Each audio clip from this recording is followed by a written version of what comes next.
Sanibonani nginibingelele namngelele channel emaswiti Mira Production. Mangabe yaqala ukufika cela ungenzele iqiniso lokuthi uyacofa subscribe ngiqeda ukubhala ivideo ushaye like bese ke uyakhomenta kulolu daba namhlanje. Umuntu wala kwaZulu owala kwaZulu umuntu wala kwaZulu akazi ukuthi uNdunankulu yini. Induna eyilapha kwaCeza azazi ukuthi uNdunankulu yini. Umphakathi olapha kwaCeza awazi ukuthi uNdunankulu yini. Wonke lamadoda agcwele laphana kwaCeza namhlanje njengoba kumhla ka16 kuNdasa 2024 awazi ukuthi yini uNdunankulu kaZulu. Intombi amatshitshi kusasa lalelizwe mabhungu nina nikusasa lalelizwe anazi ukuthi uNdunankulu yini.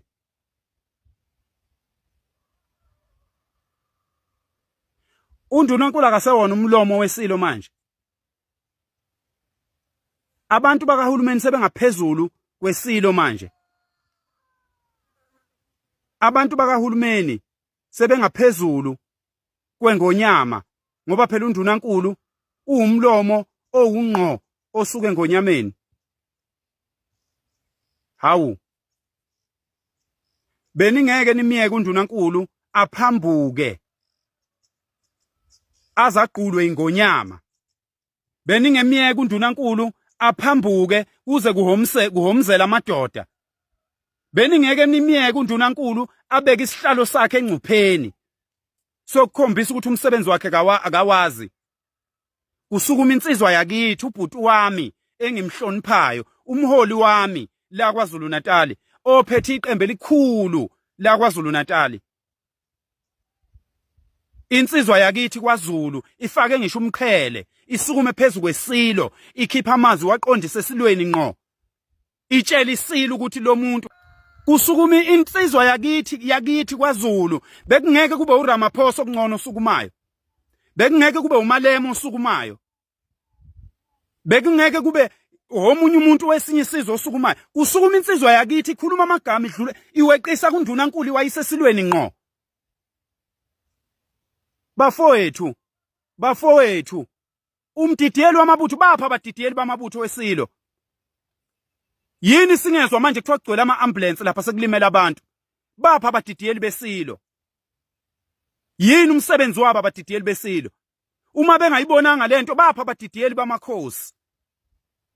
Uma bengayibonanga amadidiyeli bamakhosi ziphi induna zezinsizwa. Uma zingayibonanga induna zezinsizwa lethu ziphi insizwa. Yini ningathathi iSilo nisuke naso nihambe naso abaholi besale bekhuluma bodwa. Yini indaba kungathathi iSilo. Yini ningasukumanga nihamba nayo thatha iSilo nathi indaba ezitha wena weSilo wena ongangumhlaba wonke asambe sikubuyisele emuva manje. Hawu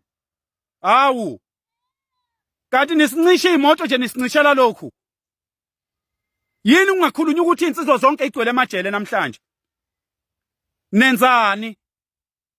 Nenzani bafowethu.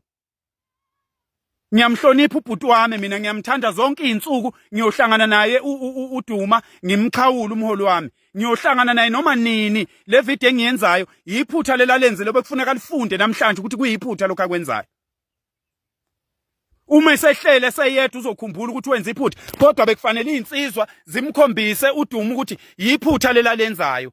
Kungene emlandweni ukuthi kwake kwasukuma umuntu wenza iphutha abantu bakwaZulu bakhombisa ukuthi if we say we are the great nation we are and we are truly are. Hawu anginankinga mina noDuma, anginankinga mina nawe mholi wami, anginankinga ngisho encane yiphutha lelo lenzile kodwa bekufanele kube khona abantu abakhombisayo ukuthi yiphutha lelo lenzayo. Ayikaze yenziwe emlandweni akukaze kwenzeke kusukuma omunye umuntu avimba inkulumo kaNdunankulu noma ngabe uyabheda inkulumo ebesomgxeka ngayo kusasa uNdunankulu leyo. Hayi lento eyenzekalayo. Bafowethu nina nijaha ubudidiyeli nobuduna nayo yonke lento sibulaleni ngeke sivuke emakini thina. Ngeke sivuke emakini.